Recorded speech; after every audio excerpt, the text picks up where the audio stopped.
பல நாட்களாக பல முயற்சிகள் செய்யப்பட்டு பல மசூராக்கள் செய்யப்பட்டு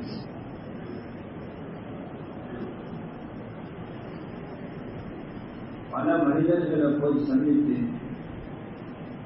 துஆக்களிலும் நிறைய பேர் ஈடுபட்டதற்கு பின்னால் பழையவர்கள் என்ற வகையில போய் அதற்கு மேலுள்ள வகுப்புகள் முடிந்தவர்கள் இங்கு ஒன்று செய்யப்பட்டிருக்கிறார்.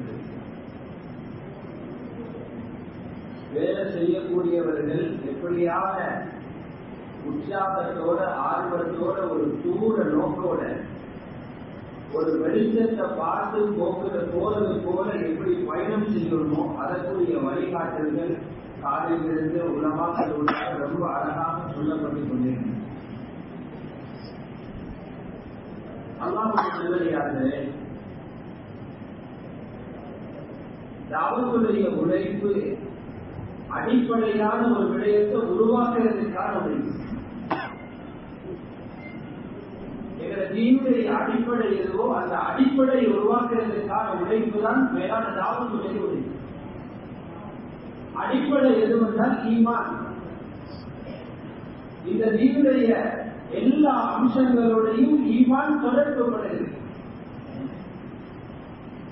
ஏனென்றால் ஈமானுடைய வெளிச்சம் கல்வியில இல்லை என்றால் மனிதனுக்கு அமல்கள் உற்சாகம் உண்டாகாது. ஒரு நிலத்தில காணிக்கு மேல எப்படி பல வகையான மரங்கள் நின்று அது பிரயோசனம் கொடுக்கிறோம், இதுபோல உள்ளத்துல இருக்கிற அந்த வெளிச்சம் ஈமானுடைய வெளிச்சத்திற்கு மேலதான் அல்லாஹ்வுடைய அஹ்காம்கள் இருக்கிறது.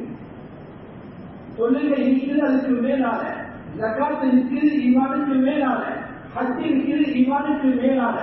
ஈமான் எவ்வளவு அதிகரிக்குமோ அந்த அளவுக்கு தொழுகை வெளிச்சமாகும். ஈமான் எவ்வளவு அதிகரிக்குமோ நோன்பும் ஜகாத்தும் வெளிச்சமாகும். ஈமான் எவ்வளவு அதிகரிக்குமோ வியாபாரம் வெளிச்சமாகும். ஈமான் எவ்வளவு அதிகரிக்குமோ குடும்ப வாழ்க்கை வெளிச்சமாகும். ஆக செய்யக்கூடிய முயற்சி ஈமானுக்கான முயற்சி. ஈமானுடைய முயற்சி செய்யக்கூடிய நாங்கள் அடிக்கடி எங்களை பற்றி பார்த்துக் கொண்டே இருக்கிறோம். ஈமானுடைய உழைப்பு செய்வதாக நாம் உழைப்பு செய்து கொண்டிருக்கிறோம். பல தவறுகள் இருக்க இயலும், குறைகள் இருக்க இயலும். ஆனால் உழைப்புக்குரிய பிரதிபலிப்பை துனியாவுடைய ஈமானுடைய வளர்ச்சி உண்டாகிவிட்டதற்கான அந்த சமராட்சிகள், அந்த பலன்களை ஏதாவது ஒரு முன்னேற்றத்தை கண்டுகொண்டு இருக்கிறோமா என்று யோசிக்கிறோம். ஒவ்வொருத்தர பொறுப்பு சமராத்துடைய ஈமான் இருக்கிறேன். ஒருவரிடத்தில் ஈமான் வளர்ந்ததற்கான அறிகுறிகள் பெருமைகள். ஈமான் வளர்ந்ததற்கான ஒரு முக்கியமான பெருமைதான் ஒரு மனிதனுடைய நல்ல குணங்களில பூர்த்தியான ஒரு தன்மைவார். ஈமான் உழைப்பு செய்கிறார், அவருடைய குணங்கள் சீராக என்றால் இவருடைய உழைப்பு சீராக இல்லை, உழைப்பு சரியாகவே. ஆனால் இவர் செய்ததில் ஏதோ ஒரு குறைபாடு இருக்க வேண்டும். ஈமான் வளர்ந்தால் அதற்கு முக்கியமான ஒரு அடையாளம் அவருடைய அஹ்லாக் வளர்ந்து கொண்டு போகும்.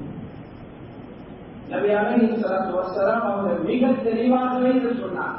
திருமிதி ஹதீஸ் இருக்குது, அக்மலுல் முஃமினீன ஈமானா, முஃமின்களில் நிரப்பமான ஈமான் உள்ளவர் யார்? நாங்கள் எதிர்ப்பு மூமின் என்று சொல்லிக் கொள்கிறோம். எங்களுடைய ஈமான் நிரப்பமாக வளர்ந்திருக்கிறது என்பதற்கு மிகப்பெரிய அடையாளம் அவர்களிடத்தில் அழகான நல்ல குணங்கள் இருக்கிறோம் சொன்னார் நபி அலைஹிஸ்ஸலாம். அஹ்லாக் வளர்றது ஆக முக்கியமான ஒரு அம்சம். அஹ்லாக் வளருமாக இருந்தால் முதலாவது ஒரு முஸ்லிமுக்கு இன்னொரு முஸ்லிமுடைய பெருமதி தெரிய ஆரம்பிக்கும். எங்கள் குணங்கள் உள்ளத்திலும் குணங்கள் வளர்ந்து உள்ளத்திலேயும் வெளிச்சம் ஏற்பட்டிருக்கிறதா, சகோதர முஸ்லிமுடைய மதிப்பு உள்ளத்திலே இருக்கும். ஒரு முஸ்லிமை மதிக்கிறது ஆகப்பெரிய தன்மை. இந்த உழைப்பு செய்யப்படுகிறது முஸ்லிம்களுக்கு மத்தியில். மத்தியோடு தொடர்பில்லாத முஸ்லிம், அமல்களோடு தொடர்பில்லாத முஸ்லிம், தீனோடு தொடர்பில்லாத முஸ்லிம், இவர்களை போய் நெருங்கி அல்லாஹ்வோடு அவர்களை தொடர்பாக்க போகிறோம். இந்த முஸ்லிம்களுடைய மதிப்பு உள்ளத்தில் இல்லாம, முஸ்லிமை மதிக்காம, முஸ்லிமை எவ்வளவு பார்த்தா, முஸ்லிமை அவமதித்தான், முஸ்லிமை கேவலமாக பார்த்தான், அடுத்த முஸ்லிம்கள் கேவலமானவர்கள் நான் உயர்ந்தவன் என்று பார்த்தா எங்களை தீனுடைய உழைப்பு எப்படி அவர்களிடத்தில் போகும்? இதனால நபி அலைஹிஸ்ஸலாத்து வஸ்ஸலாம் சஹாபாக்களுடைய உள்ளத்தில் முஸ்லிம்களுடைய அந்தஸ்த கண்ணியத்தை உருவாக்கினாங்க. முஸ்லிமை எப்படி மதிக்க வேண்டும் என்று காட்டிக் கொடுத்தாங்க.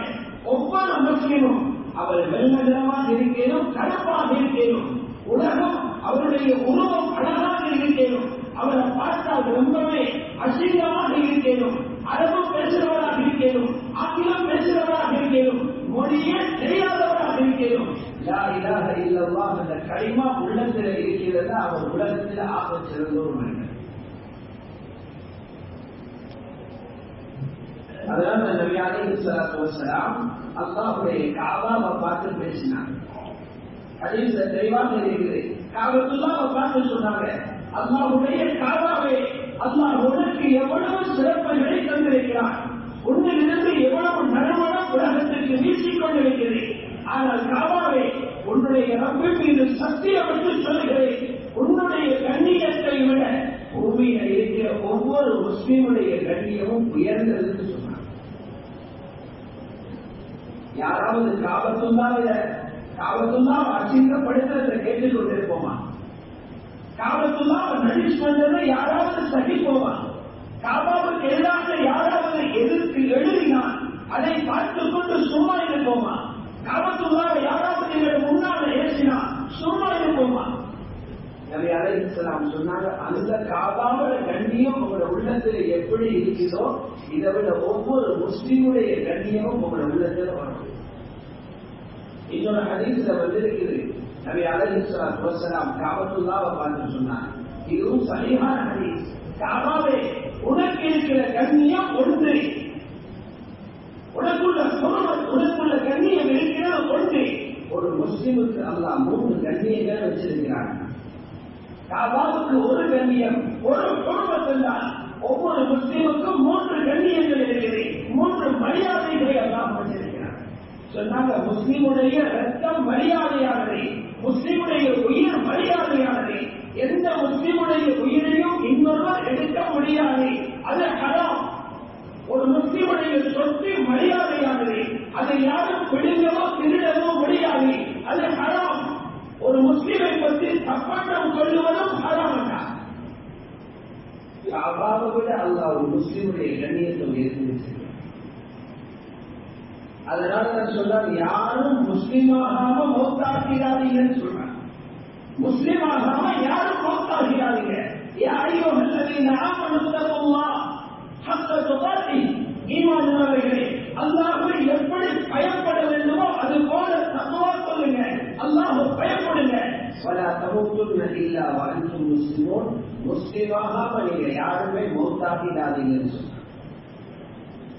ஒரு முஸ்லிமுக்கு அல்லாஹ் முஸ்லிமுடைய மரியாதையை, ஒரு முஸ்லிமுடைய அந்தஸ்து அல்லாஹ் அவ்வளவு தூரம் மேல உயர்த்திருக்கிறார். இப்ராஹிம் அலைஹிஸ்ஸலாம் காபத்துல்லாஹ் அவங்க கையால கட்டினாங்க. மகன் கட்டுமான பணிகளுக்கு உதவியாக இருந்தார். 2 நபிமார்களை கட்டுமான பணியில நேரடியாக ஈடுபடுத்தினார். 2 பேரும் கட்சியில் கேட்டது வாக்கள் ஒன்றுதான், ரப்பனா வஜஅல்னா முஸ்லிமைன் லக். யா அல்லாஹ், இந்த 2 பேரையும் உனக்கு பூர்த்தியாக அடிபடுகிற 2 முஸ்லிம்களாக. முஸ்லிம்களுக்கு சாதாரண ஒன்றல்ல.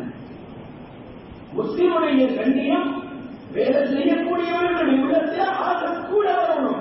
ஒவ்வொரு முஸ்லிமும் இன்னொரு முஸ்லிமை மதிக்கணும். அதனால்தான் இந்த 2 பேருக்கு இடையில தொடர்பு உண்டாக்குறதுக்கு தரப்பட்டிருக்கிற மார்க்க சலாம், அது அல்லாஹ்வுடைய காணிக்க.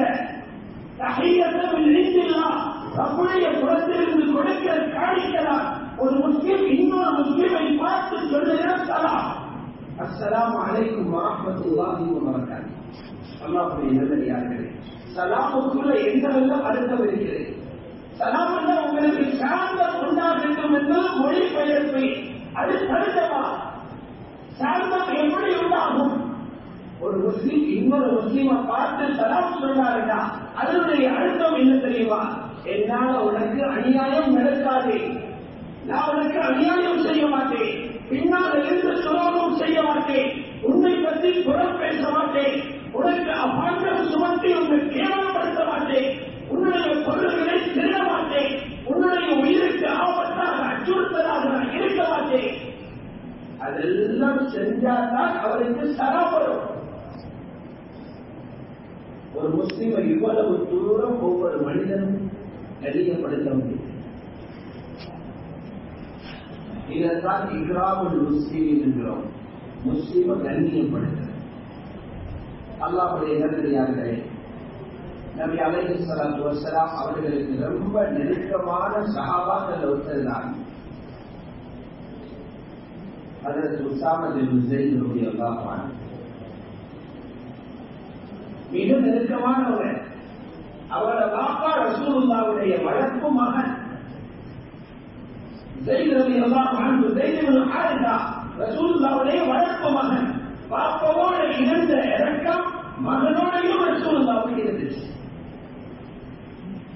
எவ்வளவு இரக்கம் என்றால் யூதர்கள் யகூதிகள் அவர்கள் மீது ஒரு அபாண்டம் சுமத்தினார். அந்த காலத்தில் இருந்த எதிரிகள் ரசூலுல்லாஹ் யுத்தத்தில மட்டுமல்ல அடிச்சாங்க. எந்தெந்த வழிகள்ல நபியை கீழே போடையுமோ அதன் மூலமாக அவர்களுடைய தாவத்துடைய முன்னேற்றத்தை அப்படியே சீரழிச்சு போடையுமோ எல்லா வழிகளையும் முயற்சி செஞ்சார். அதனால மனைவிமார்களுக்கும் முயற்சி, அவங்கள பிள்ளைகளுக்கும் முயற்சி, அவங்களோட நெருக்கமாக இருந்தவர்களை கூட எதிரிகளுக்கும் பார்த்து கொண்டிருக்க முடியல. யூதர்கள் ஒரு கதையை கட்டியிருந்தாங்க. இந்த உஸாமா பின் ஸைத் பிழையான வழியில பிறந்தவர், ஜினாவில பிறந்தவர், உண்மையான வாப்பத்து பிறந்தவர் இல்ல, ஸைதுடைய பிள்ளை இல்ல, தவறான வழியில பிறந்தவர். இப்படியான குற்றச்சாட்டுகளை லேசில நிரூபிக்கிறது கஷ்டம். இது சேர பூசுற ஒரு செயல். ரசூலுல்லாஹி ஸல்லல்லாஹு அலைஹி வஸல்லம் அவர்கள் ரொம்ப மனமுடைஞ்சு போயிருந்தாங்க. ஒரு நாள் ஹஜ்ரத் ஸைத் ரலியல்லாஹு அன்ஹு அவர்கள் உஸாமா ரலியல்லாஹு அன்ஹு ஒரு போர்வையை போர்த்தி படித்துக் கொண்டிருக்கிறார். வாப்பாவும் மகனும். அந்த இடத்தால் ஒரு யூதர் வருகிறார். அவருக்கு பின்னால் சில யூதர்கள் வருகிறார்கள். அவர் முதலில் கிளையை சேர்ந்தவர். அவருக்கு ஒரு சிறப்பு ஆற்றல் இருந்தது. கால் கையில் உள்ள ரேகைகளை பார்த்து உணவு சொல்வார். இது நானும் தம்பி இருக்கிறாங்க, பாப்பாவும் மகனும் இருக்கிறாங்க. கால் கையில் இருக்கிற ரேகைகளை பார்த்து சொல்வார். போன மனிதர் இந்த ரெண்டு பேருடைய காலும் தொங்கிக் கொண்டிருக்கிறது. தலைகளை வச்சுதான் கூடி இருக்கிறாங்க. சொல்லிட்டு போறார். ஒரு பாப்பா மகனும் தூங்கினாங்க. சுபஹானல்லாஹ், அல்லாஹ் எப்படி நீக்கிறார். யஹூதி வாயால சொல்லினார், இவர் ஸைதுடைய மகன் தான். யஹூதிகள் சொன்னது யஹூதிகளுடைய வாயாலே களையப்படுகிறது. இந்த செய்தி கேள்விப்பட்டவுடன் நபி அலைஹிஸ்ஸலாத்து வஸ்ஸலாம் அவங்க எப்படி சந்தோஷம்னா அதை ஆயிஷா சொன்னாங்க, அந்த மாதிரி சந்தோஷமான முகமூட்ட வேற நாளையில நான் காணும். அவ்வளவு இறக்கம் உஸாமா ரலியல்லாஹு. இவர் என்ன செய்தார், அல்லாஹ்வுடைய பாதையில் ஒரு ஜமாத்துல போனார். அங்க போன நேரம் இவரை ஒருத்தர் தாக்கினார். இவர் திருப்பி அவரை தாக்க போற நேரம் அவர் ஒரு மரத்துக்கு பின்னால் இருந்து கொண்டு கலிமா சொன்னார். லா இலாஹ இல்லல்லாஹ் என்ற கலிமாவை சொன்னார். அதற்கு உஸாமா நினைச்சாங்க, இவர் வாழ்வெட்டுக்கு பயந்துதான் கலிமா சொன்னார், இஹ்லாஸோட கலிமா சொல்லல. அதனால் இவர் அவனை வெற்றி கொலை செஞ்சிட்டார். காரணம்தான் அது வருது நபி அலைஹிஸ்ஸலாம். புகாரில முழு ரிவாயத் எழுதிருக்கு. காரணம்தான் இது வந்து நபி ஸல்லல்லாஹு அலைஹி வஸல்லம் விசாரணை கேட்டார், உஸாமா நீங்க ஏன் கலிமா சொன்ன பிறகு அந்த மனிதனை வெற்றினீங்க? யார சொல்லலாம்? நான் நினைச்சேன் அவரும் வெற்றிக்கு பயந்துதான் கலிமா சொன்னாரு. உண்மையில இஸ்லாத்திற்கு வாழதான் நான் நினைக்கல, அதனால வெற்றினேன். ஸல்லல்லாஹு அலைஹி வஸல்லம் திரும்ப கேட்கிறாங்க, ஏன் கலிமா சொன்னதுக்கு பிறகு அவரை வெற்றினீங்க? ஏன் கலிமா சொன்ன பிறகு அவரை வெற்றினீங்க? அதற்கு உஸாமா சொன்னாங்க, அன்றைக்குதான் நான் இஸ்லாத்தை வந்தது போல உணர்வு எனக்கு வந்துச்சு. அவ்வளவு என்ன போட்டு இறங்கினாங்க சொல்லலாம். கலிமா சொல்லி முஸ்லிமான ஒரு முஸ்லிமுடைய மரியாதை அவ்வளவு உயர்ந்தது. அல்லாஹ்வுடைய நல்லடியார்களே, ஆகவே முதலாவது வேலை செய்யக்கூடிய எண்ணத்திலேயும் தான் உங்களிடத்திலேயும் தான் ஒவ்வொரு முஸ்லிமை பற்றிய நல்லெண்ணம் உண்டாகணும். அந்த நல்லெண்ணம் தான் வேலையின் அடிப்படை. வேலை அவர்களுக்கு கொண்டு போகும். எங்களுக்கு நல்லெண்ணம் உண்டானா அவர்கள் எங்களை மீது நல்லெண்ணம் சொல்லுவாங்க.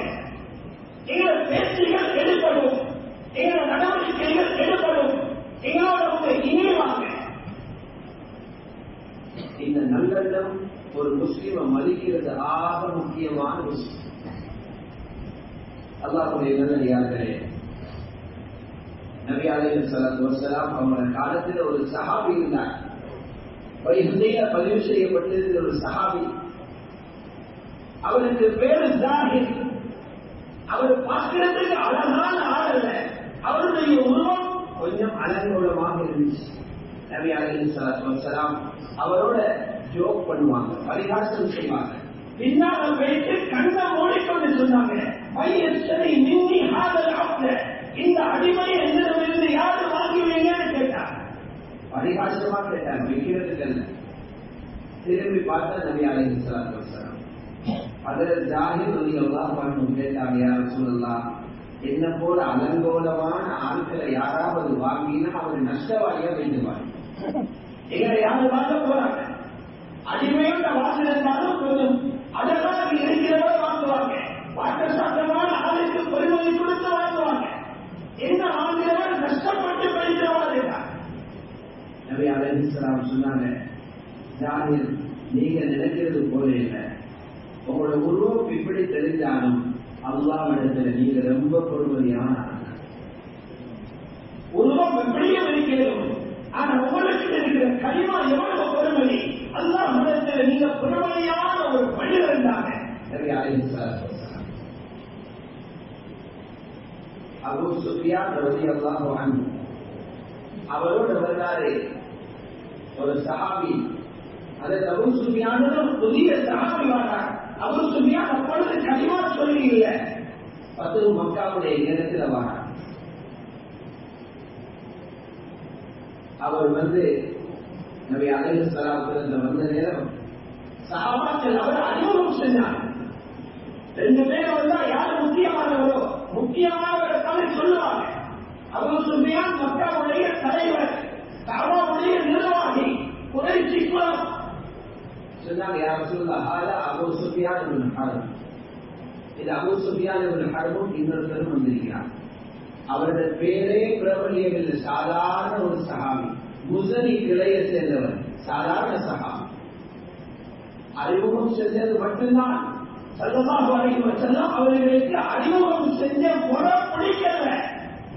நீங்க முதலாவது அபூ சுஃபியான் சொல்றீங்க, உலகத்தில் உள்ள அவருடைய பதவிகளை வச்சு நீங்க இப்படி எல்லாம் சொல்லிருக்கணும். முதலாவது சொல்லிருக்கணும் இவருடைய பேரை. வந்த இரண்டாவது ஆள் முஸ்லிம், இவர் கலிமாவை சுமக்காதவர். அபூ சுஃபியான் இரண்டாவதாக சொல்லிக்கணும். ஏன்? இஸ்லாம் உயர்ந்தது, இஸ்லாத்தை இன்னொன்றால் உயர முடியாது என்று சொன்னாங்க. ஒரு முஸ்லிமுக்குள்ள மரியாதையை அல்லாஹ் இந்த அளவுக்கு வச்சிருக்கிறார். ஆக கண்ணியமான அல்லாஹ்வுடைய நல்லடியார்களே, இப்படியாக ஒவ்வொரு மனிதனுடைய கண்ணியத்தையும் உணர்வதை, அவர்களுக்குரிய ஹக்குகளை கொடுப்பதை, இதுக்கு தேவை நல்ல குணம், அஹ்லாக் தேவை. சாதாரண முஸ்லிமிடத்திலே உயர்ந்த அஹ்லாக்கை இஸ்லாம் எதிர்பார்க்கிறது. அல்லாஹ்வோட மக்களை இணைக்கிற தாவத்துடைய வேலை செய்தவர்களுக்கு தீன் எவ்வளவு எதிர்பார்க்கும். அவங்களுக்கு எவ்வளவு நல்ல குணம் வரணும். நல்ல குணமுள்ளவர் என்று அல்லாஹ்வாக சாட்சி எடுத்த ரசூலுல்லாஹ்வுடைய உம்மத்தில் உள்ள தாரிகளை, அந்த உம்மத்தில வருஷம் முடித்தவர், அந்த உம்மத்தில 3 சிலா முடிக்கிறவர், அந்த உம்மத்தில் உள்ள பொறுப்புதாரி, அந்த உம்மத்தில சிலா முடித்தவர், அந்த உம்மத்தில் உள்ள முக்கியஸ்தர், இவருடைய அஹ்லாக் எவ்வளவு இருக்கும், இவருடைய நல்ல தன்மைகள் எப்படி இருக்கும். ஏராளமான நல்ல தன்மைகளை இஸ்லாம் சொன்னது போல உலகத்தில் வேற எந்த சிந்தனைகளும் மாற்றங்களும் சொல்லிக் கொள்ள அவ்வளவு சிறந்த தன்மைகள் அகலாக்களை இஸ்லாம் படித்துக் கொள்கிறது. அல்லாஹ்வுடைய நல்லடியார்களே, நல்ல குணம் என்கிறது என்ன?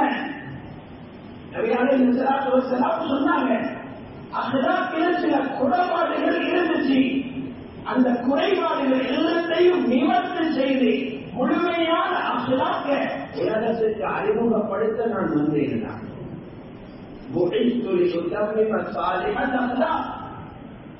நல்ல அஹ்லாக்குகள் நிரப்பமாக்கிறதுக்காகவும் நான் அனுமப்பட்டிருக்கிறேன். அஹ்லாக்க மக்களிடத்தில் அறிமுகப்படுத்துகிறேன். அகலாக்கை வெளிப்படுத்த முடியாத இடங்களிலும் அதை காட்டிக் கொடுக்கிறதும் என்ற பொறுப்பு என்றார் நபி அலைஹிஸ்ஸலாம்.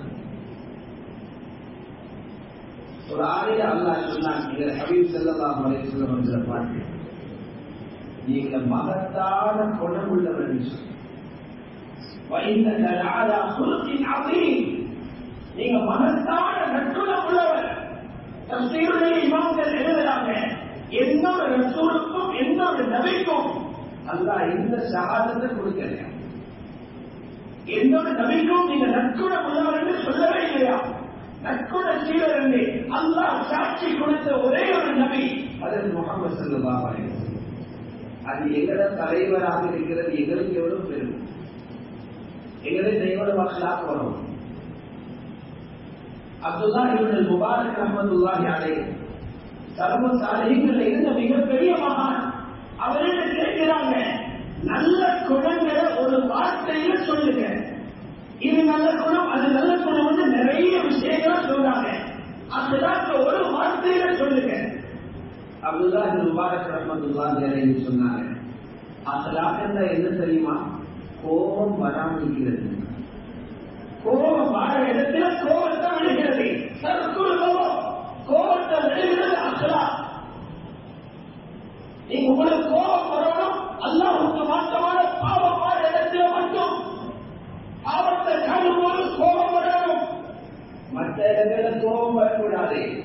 விசேஷமாக உங்களுடைய ஹக்கில குறைபாடு செய்கிற நேரம், உங்களுக்கு ஏதாவது நடக்கிற நேரம் நீங்க கோபப்படாம இருக்கிறீங்கன்னா உங்களுக்கு அகலாக் வரணும். அதனால ஸல்லல்லாஹு அலைஹி வஸல்லம் சொன்னார், ஒருத்தர் மல்யுத்த வீரர் மல்யுத்தத்தில் எதிராளியை அடிச்சு ஒரே எதிராக கீழே சாத்திட்டார், எதிரியை அடிச்சு சாத்துறார். ஸல்லல்லாஹு அலைஹி வஸல்லம் இவர் பெரிய சண்டியர் இல்ல, இவர் பெரிய பலசாலி இல்ல, கோபம் மாற நேரம் அடக்க தெரியும் அவர் பலசாலி இருந்தார். ليس الشديد بالسرعة إنما الشديد الذي يملك نفسه عند الغضب. அடுத்தவன் அடித்து வீழ்கிறது பெரிய பலம் அல்ல, கோபம் வரும்போது தன்னை கட்டுப்படுத்திக் கொள்வது இதுவே மிகப்பெரிய வீரம் என்று சொன்னாங்க ஸல்லல்லாஹு அலைஹி வஸல்லம். குர்ஆன் ஹதீஸ்ல பாத்தீங்கன்னா கோபத்தை அடக்கிறவங்களுக்கு பெரிய பெரிய கூலிகள் சொல்லப்பட்டிருக்கு. அக்லாக் நல்ல குணங்கள் மனுஷனிட்ட உண்டாகும். அல்லாஹ்வுடைய நல்லடியார்களே, நபி அலைஹிஸ்ஸலாத்து வஸ்ஸலாமுடைய அக்லாக்க பாத்தீங்கன்னா சுப்ஹானல்லாஹ், யாருமே மன்னிக்காத இடங்களை மன்னிச்சாங்க. 23 வருஷம் ஓய்வில்லாம அவர்களுக்கு அநியாயம் செய்தவர்கள், அவர்களை நோய்த்தவர்கள், மூஞ்சிய காலை துப்பியவர்கள், சூரிய காலத்திலிருந்து ஊரெல்லாம் பரப்பியவர்கள், வைத்திய காலத்திலிருந்து நாவாக சொன்னவர்கள், ஊருக்கு வரும் புதியவர்களிடம் மண்ட குழம்பின ஒரு ஆண்டு அறிமுகப்படுத்தியவர்கள், தனது சொந்த ஊரிலே நண்பர்களுடன் உறவினர்களுடன் இருக்க முடியாமல் ஹிஜ்ரத் செய்யும் அளவுக்கு பயங்கரமான நிலைமையை உருவாக்கியவர்கள், தன்னுடைய சஹாபாக்களை படுகொலை செய்தவர்கள், இப்படியான பல அநியாயக்காரர்கள். இது 8ஆம் ஆண்டு 10 மக்காவுடைய வெற்றியின் போது நபி அலைஹிஸ்ஸலாத்துக்கு முன்னால மண்டியிட்டு நிற்கிறார். மக்கா கைக்குள்ள வந்திருக்கிறது. எதிரிகள் அனைவர்களும் எதிரிகள் முக்கியமானவர்கள் கூட பிடிபட்டிருக்கிறாங்க. ஒவ்வொரு வீட்டில் உள்ளவர்களும் கலந்துறாங்க. இன்னைக்கு முஹம்மது ஸல்லல்லாஹு அலைஹி வஸல்லம் பழியெடுக்க போறாங்களோ தெரியாது. நாங்கள் அன்றைக்கு செஞ்ச அநியாயத்துக்கு பழி எடுப்பாரோ, இன்றைக்கு செஞ்ச அநியாயத்துக்கு பழி எடுப்பாரோ, அதுக்கு எடுப்பாரோ, இதுக்கு எடுப்பாரோ, ஒவ்வொரு அநியாயக்காரனும் பயந்து கொண்டு இருக்கிற நேரம் எல்லாரையும் கூப்பிட்டு ஸல்லல்லாஹு அலைஹி வஸல்லம் பழியெடுக்க ஏதுவான நேரம், தண்டிக்கிறதுக்கு ஏதுவான நேரம், தன்னுடைய பலத்தை காட்டுறதுக்கு ஏதுவான நேரம். அந்த நேரத்தில் சொல்றாங்க, இது எல்லாரும் போங்க, உங்களுக்கு எந்த பணியதற்கும் இல்லை, உங்களை விட்டுட்டேன்னு சொன்னாங்க. உங்களை எல்லாரும் நான் விட்டுட்டேன், யாரிடத்திலையும் பணியெடுப்பு கிடையாது. ஒரு வார்த்தையில கையில ஒரு மக்காவையும் எடுத்த பிறகு அனைவர்களையும் ஸல்லல்லாஹு அலைஹி வஸல்லம் மன்னிச்சார். இதுக்கு மேல பெரிய அகலாக் என்ன தெரியும்? இதுக்கு மேல பெரிய தன்மை என்ன தெரியும்? ஒரு காட்டரவை வந்தார் மஸ்ஜிது நபவி. காட்டுறதுன்னா நாகரீகம் தெரியாதவங்க எப்படி யாரோட பேசணும்னு தெரியாது. அவர் கேட்கிறார், ஐயா முஹம்மது, எங்க முஹம்மது ஸல்லல்லாஹு அலைஹி வஸல்லம் அப்படி தெரிகிறார். ஏன்னா அவர் வந்திருக்குது ஒரு கை பார்த்துட்டு போன யாரோ அவர் உசு பேசி எழுப்பியிருக்கிறாங்க, இவர் அடிக்கிறதுக்கு வந்திருக்கிறார். அவர் இருந்தால் பல அடுக்கு பாதுகாப்பு போட்டு அதுக்குள்ள ரசூலுல்லாஹ் இருப்பாங்க. எல்லாரும் சொன்னா பாருங்க, மக்களோட கலைச்சு கொண்டிருக்கிறார். நம்ம தான் முஹம்மது ஸல்லல்லாஹு அலைஹி வஸல்லம். இப்னு ஹஸம் பாஹிரி அவருடைய சீராவுடைய கிதாபில் எழுதுகிறார், கிட்ட போனோன்னு நபி அலைஹிஸ்ஸலாத்துக்கு முன்னால போனோம்னு அவருடைய கை காலெல்லாம் நடுங்க ஆரம்பிக்குது. அடிக்க வந்தவர் நடுங்கி இருக்கிறார். இவரை பார்த்தா நாங்க எல்லாரும் சந்தோஷப்படுவோம். பாருங்க, புலி போல அடிக்க வந்தவர் என்ன கண்டவுடனே பூனை மாதிரி பேசுவார். நாங்க பெருமை பேசுவோம், நாங்க அதை எங்களுக்குரிய ஒரு கண்ணியமாக நினைப்போம். நபி ஸல்லல்லாஹு அலைஹி வஸல்லம் உள்ளத்துல எவ்வளவு இறக்கம். அவங்க அஹ்லாக் எப்படி இருந்தா வந்த மனிதனை உற்சாகப்படுத்துறாங்க. யா ஹாதா லா தஃப்தா, ஏ மனிதா, என்ன கதை நீ பயப்படவோ பதறவோ தேவையில்லை. என்னத்துக்கு பயப்படும்? நான் ஒரு பயங்கரவாதியா? என்ன கண்டு பயந்து நடக்கிறதுக்கு நான் ஒரு பயங்கரவாதியா? அந்த நேரத்தில் சொல்லி இருக்கலாம், நான் தான் அப்துல் முத்தலிபுடைய பேரன், நான் தான் மேராஜுக்கு போனவன், நான் தான் குறைஷி குலத்தில் உள்ள ஒரு முக்கியமானவன், நான் தான் மதீனாவினுடைய தாய், நான் தான் மதீனாவுடைய இமாம். இந்த பெருமைகளை சொல்லி வைக்கலாம். அப்படி சொல்லல, அந்த மனிதனுடைய உள்ளத்துல ஒரு நல்லெண்ணம் உண்டாகணும், பயம் தீர்ந்து போகணும். சொன்னார் நபி ஸல்லல்லாஹு அலைஹி வஸல்லம், அனபுல் ரஅதின் தக்குல் ஹதீஸ். தன்னை தானே அறிமுகப்படுத்தினார். நான் யாரு தெரியுமா? வசதி வாய்ப்புகள் இல்லாததன் காரணமாக கிடைத்த சதகாவுடைய இறைச்சிகள், அந்த இறைச்சியை பாலைவன வெயில வைத்து காட்சி பல நாட்களுக்கு அது கடியாக சமைத்து சாப்பிடுகிற ஒரு பெண்ணின் மகன். இறைச்சி சாப்பிட வழி இல்லை, கிடைக்கிற சதகாவுடைய இறைச்சிகளை வெயில வச்சு காட்சி காய்த்த இடத்தை சமைத்து சாப்பிடுகிற ஒரு பெண்ணுடைய மகன் தான் நான். அகலாக்கு எப்படி பிரகாசம் விவாயத்தில் இருக்கிற அதிக வந்த மனிதன் கலிமாவோட திரும்பி போனார். இந்த குணம் தான் முஸ்லீம்களிடத்தில் எதிர்பார்க்கப்படும். அல்லாஹ் சொல்ல, இந்த குணங்கள் வந்துச்சுன்னா உங்களோட தரமே வேற, மூமின்களோட தரமே வேற. நீங்களும் பாவிகளும் சமமாக மாட்டீங்க. ஹயாத்தோடு இருக்கும் போதும் பாவிகளும் நீங்களும் சமம் அல்ல, மௌத்துக்கு பிறகும் சமம் அல்ல. அல்லாஹ் கேட்கிறார், அம் ஹஸிபல்லதீன யஜ்தரஹு ஸய்யிஆத் அன் நஜஅலஹும் கல்லதீன ஆமனு வ அமிலுஸ் ஸாலிஹாத். தீமைகளை செய்யக்கூடிய மனிதர்களை ஈமான் சாலிஹான் அவருள்ள மக்களை கூட ஆக்குவோம்னு நினைக்கிறார். பாவங்களை நினைத்த மாதிரி சென்று கொண்டிருக்கிறவர்களையும் ஈமான் சாலிஹான் அவருள்ள மூமிகளையும் சமப்படுத்துவோம்னு நினைக்கிறார். நினைக்கவே நடக்காது. சவாஅ மஹ்யாஹும் வ மமாத்துஹும். தஃப்சீர் தபரி எழுதுறாங்க, இவங்க ஹயாத்தோட இருக்கும் போது முஃமின் தான், பாவி தான், தௌபா இல்லாம மௌத்தானா, மௌத்துக்கு பிறகு முஃமின் தான், பாவி தான். சவாஅ மஹ்யாஹும். நல்ல தன்மைகள் ஒவ்வொரு முஸ்லிமும் தந்த வாழ்க்கையில உண்டாகும். இதுக்குரிய முயற்சி என்ன?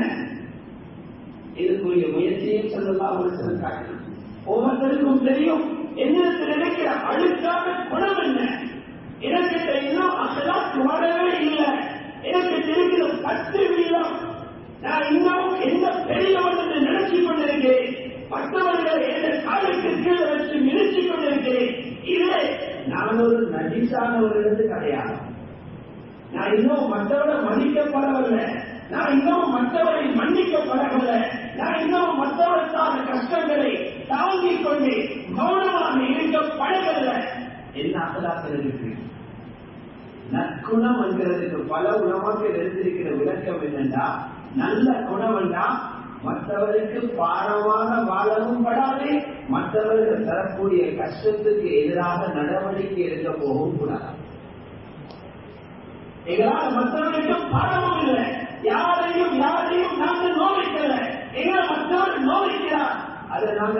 வாங்கிக் கொள்ளும் எங்களுக்கு நல்ல குணவி குலுக்குல் ஹசன் தான். இதுக்குரிய முயற்சி, முதலாவது முயற்சி நல்ல குணங்களை மனிதன் அல்லாஹ்விட்ட கேட்டுதான் அடையணும். அஹ்லாக்கு கிடைக்கிறது அல்லாஹ்வுடைய ஹஸனாக இருந்து. அஹ்லாக்கு ரப்பிடத்தில் கேட்கணும். இதை படிச்சுதான் நபி அலைஹிஸ்ஸலாம் தஹஜ்ஜுத்ல கேட்கிற முக்கியமான துஆக்கள் அந்த நஜ்சில கேளுங்கள் கொடுப்பேன், கேளுங்கள் கொடுப்பேன், தேவைகளை முன்வைங்க, பூர்த்தி செய்வேன் என்று கீழ்வானத்திலிருந்து அல்லாஹ்வுடைய அறிவிப்பு வரும் நேரத்தில் நபி அலைஹிஸ்ஸலாம் கேட்பாங்க சில முக்கியமான துஆக்கள்.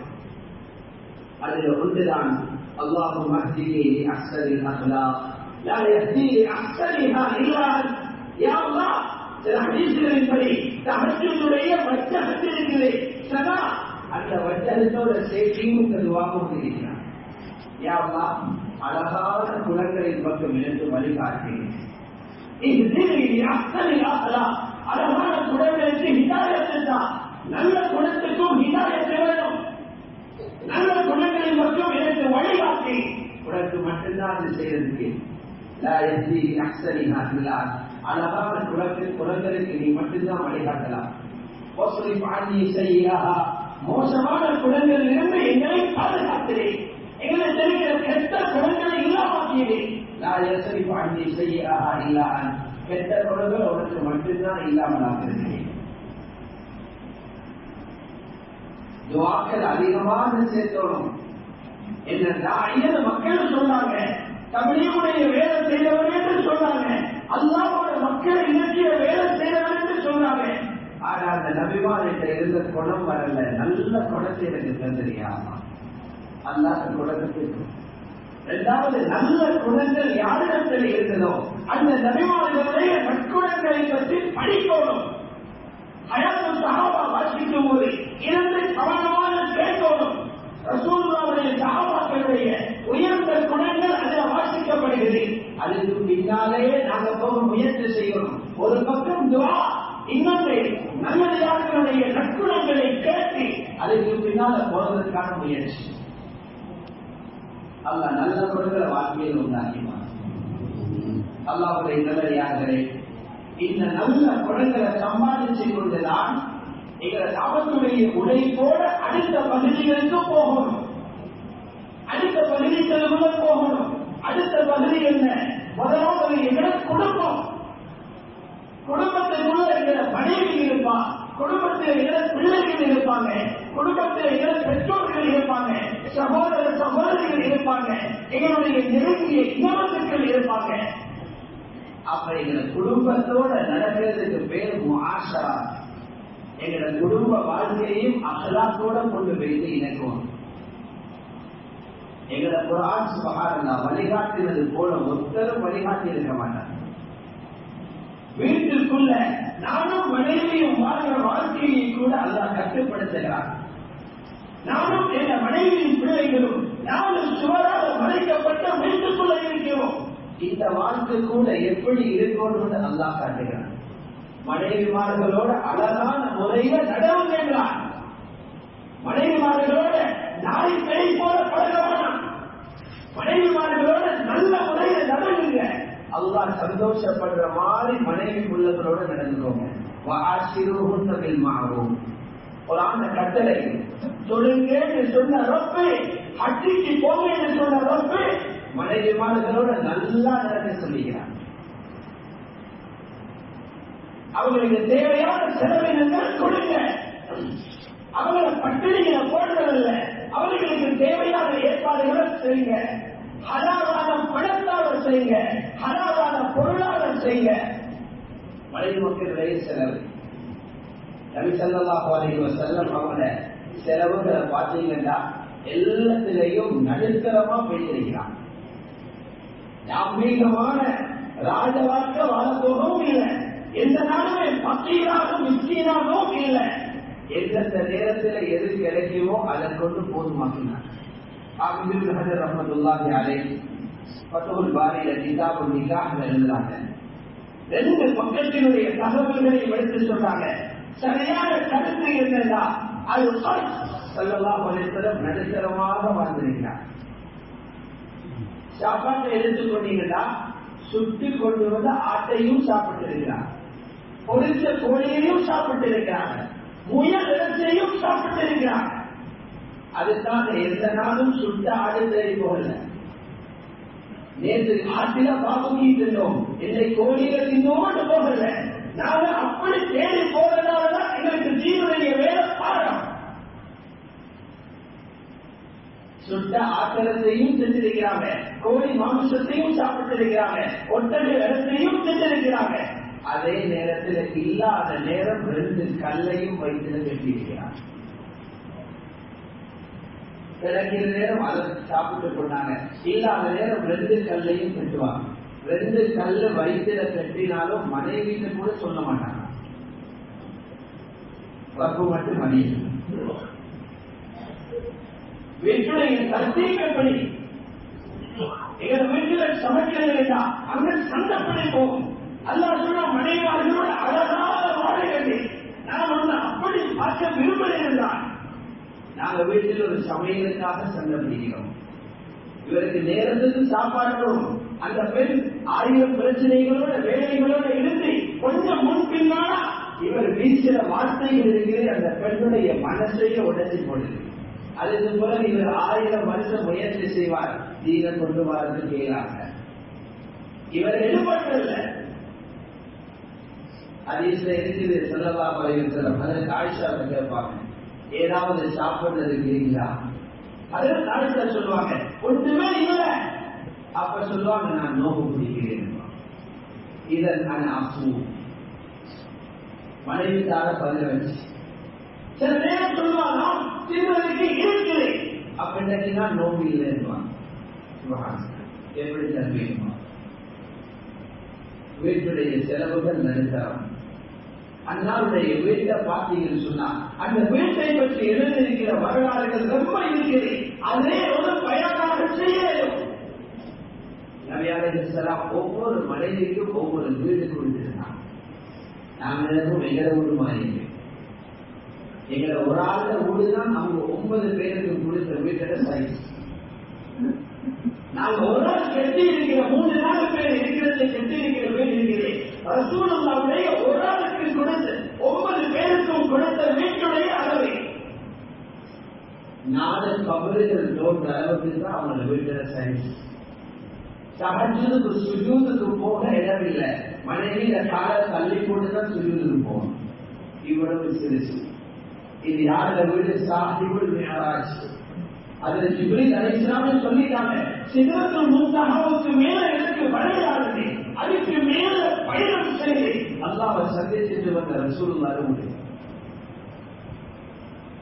அதனால குர்ஆன்ல சில இடங்கள்ல அல்லாஹ் அவங்க வீடு சொல்லாம ரூம் என்று சொல்லிக்கிறார், கொஞ்சம் அறைகள் என்று சொல்லிக்கிறார். அவ்வளவு சிறுசி வீடு. ஹஸனுல் பஸரி ரஹ்மத்துல்லாஹி அலைஹி சொல்றாங்க, நான் 11 வயதுல பஸராவுல இருந்து மதீனாவுக்கு வந்தேன். 11 வயது இளைஞர். நான் போயிட்டு ரசூலுல்லாஹ் வீட்டுக்குள்ள போனேன். அவங்களோட வீடு உடைக்கப்பட்டிருக்கல, மஸ்ஜிதோடு சேர்க்கப்பட்டிருக்கல, அப்படியே இருந்துச்சு. என் கையை உயர்த்தினா ஸல்லல்லாஹுடைய வீட்டு கூரையில என் கை படுது. 11 வயது சிறுவன் கை கூரையில படுறதா எவ்வளவு வசனம் பாருங்க.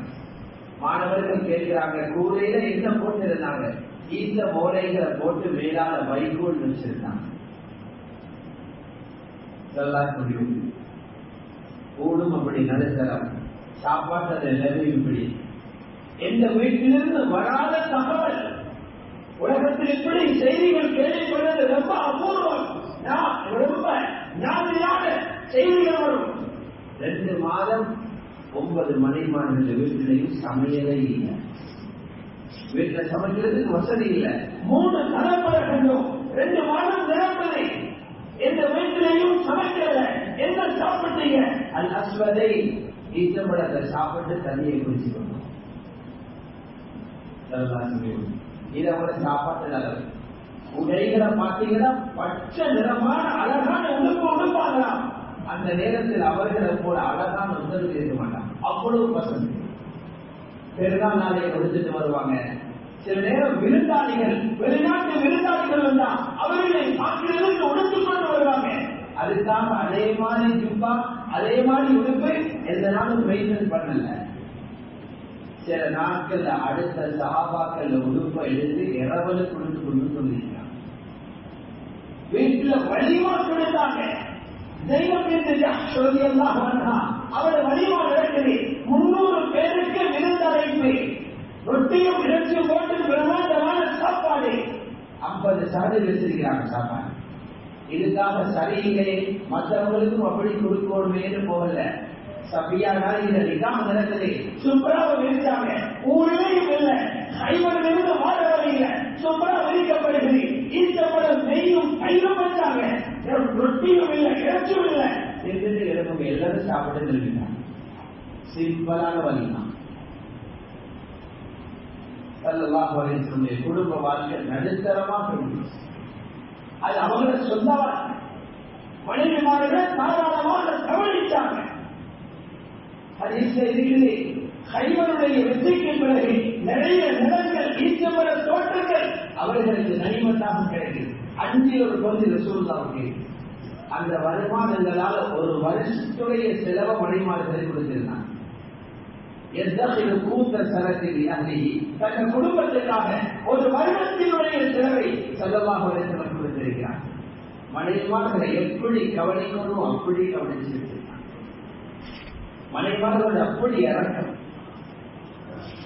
இந்த அஹ்லாக் அல்லாஹ்வுடைய தீனில் ஈடுபடக்கூடிய ஒவ்வொருத்தரையும் வரணும். மலேசியாவில் கூட சொல்லி காட்டினாங்க, எங்களோட தாய்கள் மூணச்சில்லா போறது மனைவியோட கோவிச்சு கொண்டல்ல, அவனோட இருக்கிற தொந்தரவுக்காக போறதில்ல, பிள்ளைகள் கொடுக்கிற கஷ்டத்துக்காக மூணச்சில்லா போறதில்ல, மனைவியோட ரொம்ப இறக்கம், பிள்ளைகளோட ரொம்ப இறக்கம். அந்த நேரத்தில் தான் அல்லாஹ் பாதையில போவார். அந்த இறக்கங்களை துண்டிச்சுட்டு அந்த லீலா போற நேரம் அதில் கூலி வேற. நபி அலைஹிஸ்ஸலாம் புள்ளகளை முத்தமிடுவாங்க. நிக்காஹ் முடிச்சு கொடுத்ததுக்கு பிறகு சபர்கள் போற நேரம் அதாவது பாத்திமா ரலியல்லாஹு அன்ஹா முத்தமிடுவாங்க.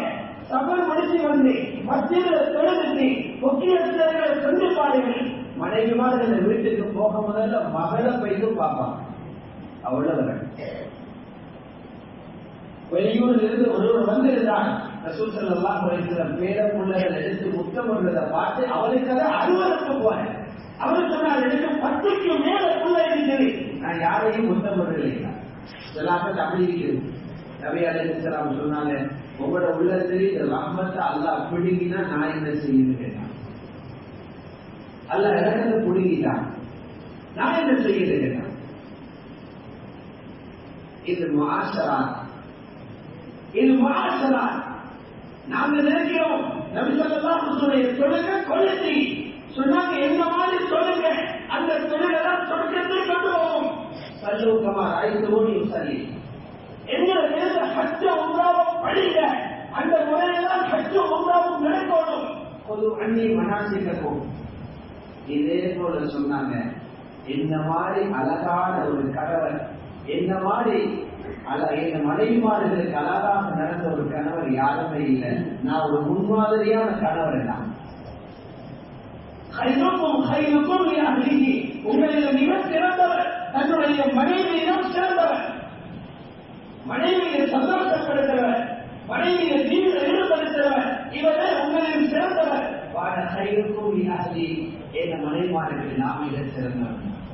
தொழுகையிலும் சிறந்தவங்க, ஹஜ்ஜிலையும் சிறந்தவங்க, வீட்டுக்குள்ள போனா மனைவிக்கும் சிறந்தவங்க. பூர்த்தியான வாழ்க்கை. இன்றைக்கு இந்த அகலாத்துகள் இல்லை.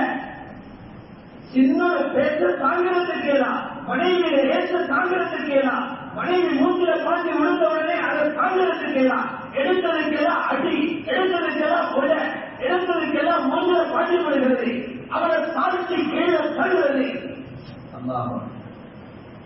அதுக்கு பின்னால் இவர் பேசி சொன்னாரு, வீட்டுல தாலி வாசிங்க, அங்க ஈடுபடாது. அவர் சொல்லுவாங்க, உங்களோட பயானம் வச்சுக்கோங்க. இப்ப காலையில வந்து மத்தியில காட்டுதான் சொல்லலையாது, வீட்டுல தாலியும் நடத்திட்டாங்க கேட்டா ஆத்த போல இருக்கிறார், பதில் சொல்லிக் கொள்ளார். ஏன் வீட்டுல தாலியும் வாசிக்கோன்னு சொல்ற நிலைமையில ஊட்ட வச்சில்ல, வீட்டுல நல்ல குடும்ப வாழ்க்கை இல்லை, அல்லாஹ் சொல்றான், மனைவியை முடிச்சு தந்திருக்கிறேன் ஒரு சுகத்தை அடைவதற்காக அல்ல, நீங்க அவரோட சந்தோஷமாக வாழ்ந்து தீனம் கொடுக்கலாம், விட்டுட்டு ஓடுறதுக்கும் இல்ல, அடிப்படி பண்றதுக்கும் இல்ல, வழக்கு வம்புக்கு போய்கொண்டிருக்கிறதுக்கு அல்ல. உங்களுக்கு மனைவிமாறு நான் 2 ஏற்பாடு செஞ்சிருக்கிறேன். முதலாவது மனித இனத்திலே உங்களுக்குரிய மனைவியை உற்பத்தி செஞ்சிருக்கிறேன். 2வது 2 பேரும் வாழ்றதுக்கான ஏக ஹஸானாவில் இருந்து ரஹ்மத்தை கொட்டிக் கொண்டிருக்கிற சந்தோஷமா வாழுங்க. வஜஅல பைனக்கும் மவத்தன் வரஹ்ம. உலமாக்கள் எழுதுறாங்க, நிக்காஹ் இருக்கிறே அது ஆடம்பரப்படுகிற இடம் அல்ல. நிக்காஹ் என்பது அல்லாஹ்வுடைய குதிரத்தை படிக்கிற இடமா, அல்லாஹ்வுடைய சக்தியை வருகிற இடம். குடும்ப வாழ்க்கை இவ்வளவு அழகாக இருக்கும். மனைவியில கோபத்தாளர்களை விளங்கணும். என்ன பேசினா அவர் சந்தோஷப்படுவா, என்ன பேசினா வெறுப்பா. நான் எப்படி நடந்து கொண்டா மனைவிக்கு சந்தோஷம், எப்படி நடந்து கொண்ட அவருக்கு திருப்தி இல்லை. இந்த லாங்குவேஜ், இந்த பாசையை விளங்குறதும் நபி ஸல்லல்லாஹு அலைஹி வஸல்லம் முறை. அதற்கு ஆயிஷா ரலியல்லாஹு அன்ஹா பேசி சொன்னார், சஹீஹான ஹதீஸ் இருக்குது. ஆயிஷா, வீட்டுக்குள்ள வந்த உடனே உங்களை நான் விலகிக் கொள்வேன், வீட்டுக்குள்ள வந்த உடனே நான் உங்களை விலகிக் கொள்வேன். 2 பேருக்கு இடையில கிட்டத்தட்ட 47 46 வயசு வித்தியாசம். எங்களை மாதிரி 5-10 வருஷம் இல்ல, கணவன் மனைவிகளே வித்தியாசம். 47 46 வயது வித்தியாசம். 2 பேருடைய உணர்வுகளும் வானத்திற்கும் பூமிக்கும் இடையில வித்தியாசம் இருக்கும். இருந்தாலும் எவ்வளவு அழகா அகலாக்கால புரிந்து வச்சிருந்தாங்க. தன்னையுட 25 வயது மூப்பான ஹஜ்ரத் ஹதீஜாவுடன் வாழ்ந்து அவர்களுக்கும் சொர்க்கவாதி என்ற பெயரை வாங்கி கொடுத்து அனுப்பினாங்க. தன்னோட 48 வயது இளமையான ஹஜ்ரத் ஆயிஷாவுடன் வாழ்ந்து ஹஜ்ரத் இப்ராஹீம் அலைஹிஸ்ஸலாத்துடைய சலாத்தை வாங்கி கொடுத்து ஆயிஷா பிரிஜன்னா, ஆயிஷா சொர்க்கவாதி என்ற நன்மாராயத்தை வாங்கித்தான் உனக்கு இருந்தாங்க. சொன்னாங்க, வீட்டுக்கு வந்தவுடனே உங்களை விளங்கிக் கொள்ளணும். நீங்க இறக்கமா போவமா, யாரும் சொல்லல, அது எப்படி விளங்குறீங்க சொன்னாங்க. நீங்க வந்தவங்க ஆயிஷா பேசும்போது சத்தியம் பண்ணுவீங்க. அரபிகள் இந்த வல்லாஹி நிறைய சத்தியங்கள் இருக்கு. அதுல சொல்லுங்க, வரப்பி முஹம்மது, முஹம்மதுடைய ரப்பி மீது சத்தியமாக என்று சொன்னா நான் விளங்கிக் கொள்ள ரொம்ப அன்னைக்கு சந்தோஷம் பண்ணிக்கிறேன். பாருங்க, பாசையை விளங்கிக் கொண்டு அதுக்குள்ள மாதிரி நடக்க வந்து கொஞ்ச நேரத்தில் வரப்பி இப்ராஹீம் அனுப்பிங்க, இப்ராஹீமுடைய ரப்பி மீது சத்தியமாக. அப்ப விளங்கிக் கொள்வது எங்கேயோ ஒரு இடத்துல ஓட்டையிலும் வைத்தீங்க. கவனமா நடந்து கொள்ளணும். அழகான குடும்பம். அதுல ஆயிஷா சொன்னாங்க, யாரும் சொல்லுவா, எனக்கு வர கோபங்களை நான் சாப்பாட்டில காட்டுறதில்லை, எனக்கு வர கோபத்தை உடுப்பில காட்டுறதில்லை, எனக்கு வர கோபத்தை நான் தூக்கத்தில படிக்கையில விரும்பில காட்டுறதில்லை, எனக்கு வர கோபத்தை உங்களோட பேரோட மட்டும் முடிச்சுக்கோங்க. முகம்மதை மாற்றி இப்ராஹிம் என்று சொல்ற, அதுக்கு அங்கிட்டு போட்டு இருக்கணும். அவ்வளவு இறக்கம். மா அஹ்ஜுரு இல்ல இஸ்மக், உங்களோட பேரை மட்டும்தான் நம்ம இருக்கிற போகணும். கணவனுடைய நல்ல அகலாக இருந்தா மனைவிக்கு நல்ல அகலாக. இன்னைக்கு நிறைய குடும்பங்கள் பெண்களுடைய வேற பழமா தெரிஞ்சிருக்கும். எங்களை முறை இல்லாத அகலாக இல்லாத முஆஷராவின் மாவும் சரியாக இல்லாததும் ஒரு காரணம். அல்லாஹ்வுடைய நல்லடியார்களே, கண்ணியமான மேலான பெரியார்களே, சகோதரர்களே, இது மட்டுமல்ல, அக்கம் பக்கத்தில் இருக்கிறவர்களோட கூட ஒரு மூமின் சிறப்பாக வாழணும். அக்கம் பக்கத்தில் இருந்தவர்கள் எங்களுக்கு துஆ செய்கிற மாதிரி நடக்கணும். அவர்களை காணும்போது சலாம் சொல்லணும். நோய்வாய்ப்பட்டா போய் பார்க்கணும். ஜனாதாவில் அவர்களோட கலந்து கொள்ளணும். இதுக்கெல்லாம் போனாதான் எங்களை கஷ்டம் அங்க எடுப்படும். எங்களை கஷ்டம் எடுப்படும். விருந்து கூப்பிட்டா அங்க அதையும் பதிலளிக்கணும். அந்த இடத்துக்கு போயிட்டவர்களை சந்தோஷப்படுத்தணும். இது ஒரு முஸ்லீம் இன்னொரு முஸ்லீம் கொடுக்க வேண்டிய ஹக்குகளை நாங்கள் சொல்லலாம். அப்துல்லாஹ் இப்னு முபாரக் ரஹ்மத்துல்லாஹி அலைஹி பக்கத்து ஊட்டில ஒரு யூதன் வாழ்ந்தான். எனக்கு எங்களுடைய பக்கத்தில் யூதனா வாழ்றாங்க. அல்லாஹ் குர்ஆன்ல சொல்றான், மூமின்கள் ஆக பெரிய விரோதி யூதன் என்றான். மற்றவர்கள் அது போறது. تَتَجِدَنَّ أَشَدَّ النَّاسِ عَدَاوَةً لِلَّذِينَ آمَنُوا الْيَهُودُ. இவனுக்கு ஏதோ நிலைமை ஏற்பட்டு அவன் வீட்டை விற்க போறான். பல பேர் வந்து வீட்டை பார்க்கிறாங்க. இவர் வேற சொல்றது 2000 சேர்க்கணும்.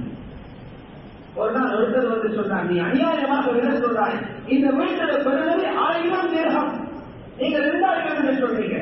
யகூதி சொன்னா உண்மைதான், வீட்டுக்கு மட்டும் உள்ள விட 1000 திரகம்.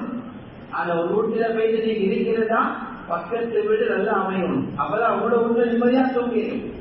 எனக்கு இருக்கிற பக்கத்து வீடு அப்துல்லாஹ் இப்னு முபாரக் வீடு, இந்த மாதிரி வீடு உலகத்தில் உங்களுக்கு கிடைக்காது. அந்த சுகபத்துக்கு 1000 போட்டுதான் 2000 சொன்னாங்க. அப்துல் ஃபத்தாஹ் பஹூதா ரஹ்மத்துல்லாஹி அலைஹி ரிசாலத்துல் குஷைரியாவுடைய தாலீக்கில் எழுதுகிறார். இந்த செய்தி கேள்விப்படுது அப்துல்லாஹ் இப்னு முபாரக். அவங்க பெரிய பணக்காரன், வசதியானவர், பெரிய இமாமும் தான், முஹத்திஸும் தான், முஜாஹிதும் தான், ஸஹீஹும் தான், எல்லா துறையிலையும் சிறந்து விளங்கியவர்கள் அப்துல்லாஹ் இப்னு முபாரக். அந்த யூதரை கூப்பிட்டு ஏன் ஊட்டவிக்க போறீங்க, என்ன பிரச்சனை? 2000 தேகத்தை கொடுத்து சொன்னா நீங்க அங்கேயே இருக்கீங்க. யகூதி என்ன செஞ்சிருப்பான்? அக்கம் பக்கத்து வீட்டில் இருக்கிறவர்களும் எங்களுக்கு துஆ செய்த நிலைமையில் இருக்கிறோம். நபி அலைஹிஸ்ஸலாமுடைய வீட்டுக்கு பக்கத்தில் இருந்த சிறுவனுக்கு தானே போயிட்டு கலிமா சொல்லிக் கொடுத்தாங்க. யகூதி சிறுவன் ரசூலுல்லாஹ்வோட ரொம்ப பழகினவன். கலிமா சொல்ல சந்தர்ப்பம் ஏன் கிடைச்சிச்சு? நபி அலைஹிஸ்ஸலாத்தை பற்றி நல்லெண்ணம் பாப்பாக்கு இருந்ததுனா, அந்த சிறுவனுக்கு இருந்ததுனா, அந்த வீட்டுக்கு எந்த நேரத்திலையும் போறது மாதிரி தொடர்பு சீராக்கி வச்சிருந்ததுனா, ஒரு முஃமின் இருக்கிற இடத்துல சூழ உள்ள எல்லா இடங்களும் பாதுகாப்பாக சந்தோஷமாக இருக்கும். அல்லாஹ்வுடைய நல்லடியார்களே, முஆமலாத்தை சீராக்குறது போலவே எங்களை முஆமலாத்தும் சீராகும். எங்களை முஆமலா கொடுக்கல் வாங்கல் எல்லா முஸ்லிமும் ஏதோ ஒரு வகையில உலகத்துல இதுக்கு தேவைப்பட்டவங்க. முஆமலா ஒன்றை கொடுக்கணும், இன்னொன்று வாங்கணும், நாங்க விற்பனை செய்யவும் வேண்டும், நாங்க வேண்டவும் வேண்டும். இதிலையும் அழகான முன்மாதிரிகள் நபி அலைஹிஸ்ஸலாத்து வஸலாம் சொல்லியிருக்கிறார். முஸ்லிம்களாக நாங்க பஜாருக்கு போறது, நாங்க போனால்தான் சீவிப்போம் என்கிறதுக்காக அல்ல. நாங்க பஜாருக்கு போனாலே எனக்கு வாழ்வை இல்ல தாவை, அந்த அகைதாவே எங்களுக்கு இல்லை. அல்லாஹ் எங்களுக்கு சொல்லிட்டா உங்களோட ரிஸ்கை எழுதிட்டோம், அது வந்துதான் சத்தியம் பண்ணி சொல்லிட்டான்.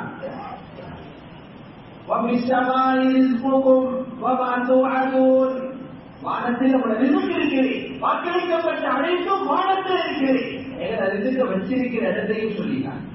இதுக்கு மேல ரப்பட பேச நம்புறீங்க. அதுக்கு பிறகு சத்தியம் பண்ணி சொல்றாங்க, வானம் பூமியினுடைய ரப்பின் மீது சத்தியமாக நான் சொல்ற செய்தி உண்மையே தான்.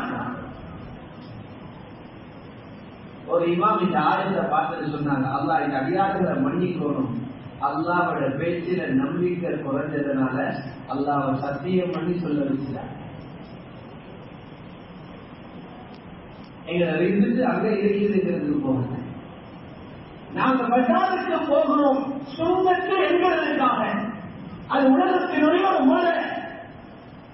ஆனா ரிஸ்க்கு அங்கதான் கிடைக்கும்ங்கிறதுக்கு நாங்க போறோம். இந்த இடத்துக்கு மட்டும் ஒவ்வொரு வியாபாரியும் அவங்க கல்வ மாற்றிக் கொள்வாங்கடா.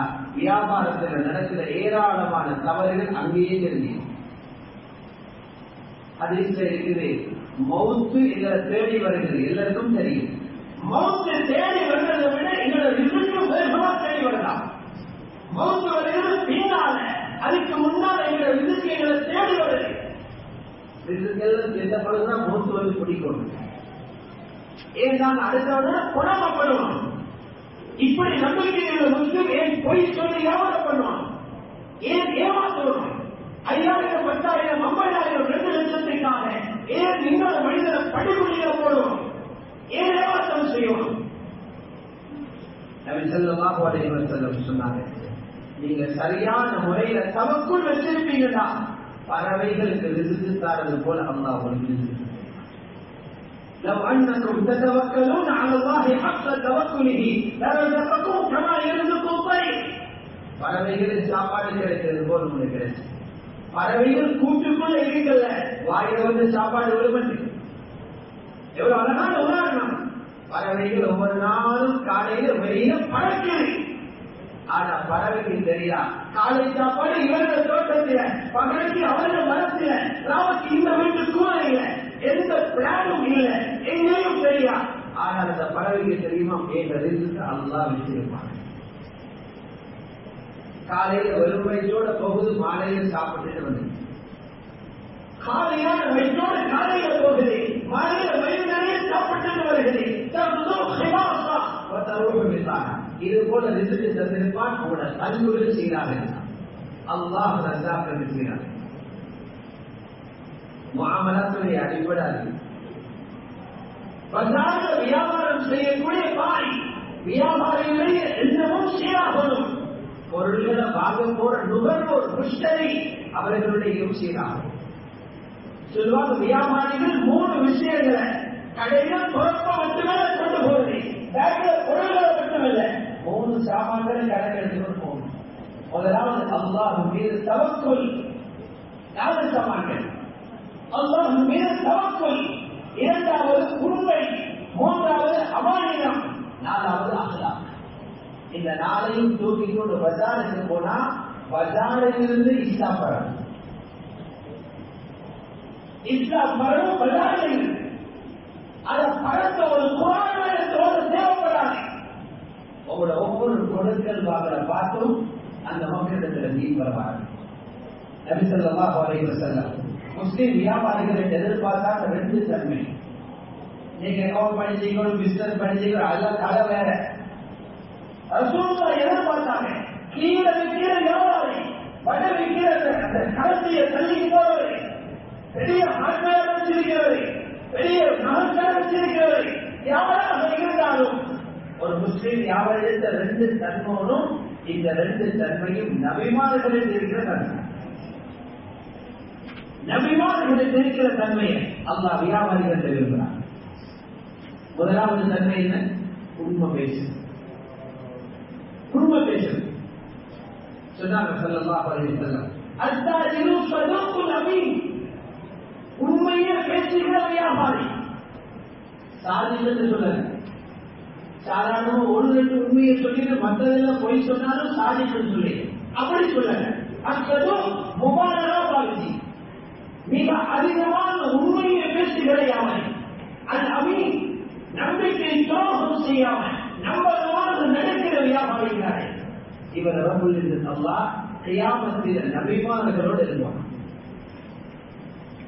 அதுக்கு பெரிய முஜாஹதாவும் உண்மையே பேசி வியாபாரம் பண்றாங்க. உண்மையை பேசி வியாபாரம். அதான் சொல்லலாம் சொன்னாங்க, வியாபாரிகளே அதிகமான சதகாத்தை கொடுத்துக்கோங்க.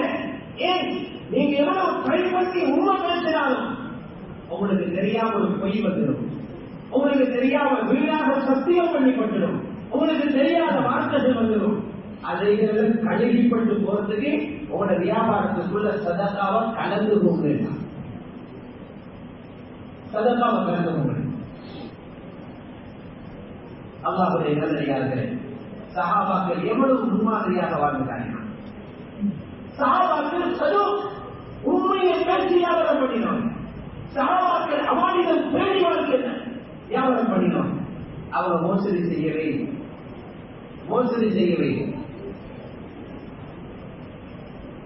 ஒரு சஹாபி போனார் ஒரு வியாபாரிகள் போயிட்டு கேட்டால் இந்த பொருளுக்கு எவ்வளவு விலை? அவர் சொன்னார் 100 திர்ஹம். வியாபாரி சொன்னார் 100 திர்ஹம். இவர் சொன்னார் இல்ல, இதோட விலை 200 திர்ஹம். உலகத்தில் கேள்விப்பட்டீங்களா? வியாபாரி 100 தான், நாங்க உலகால கீழே விலை அறிவோம் 40 சொல்லுவோம். இதற்கு பழக்கம். அதை மாற்ற போல சஹாபி சொன்னார் 200 திர்ஹம்.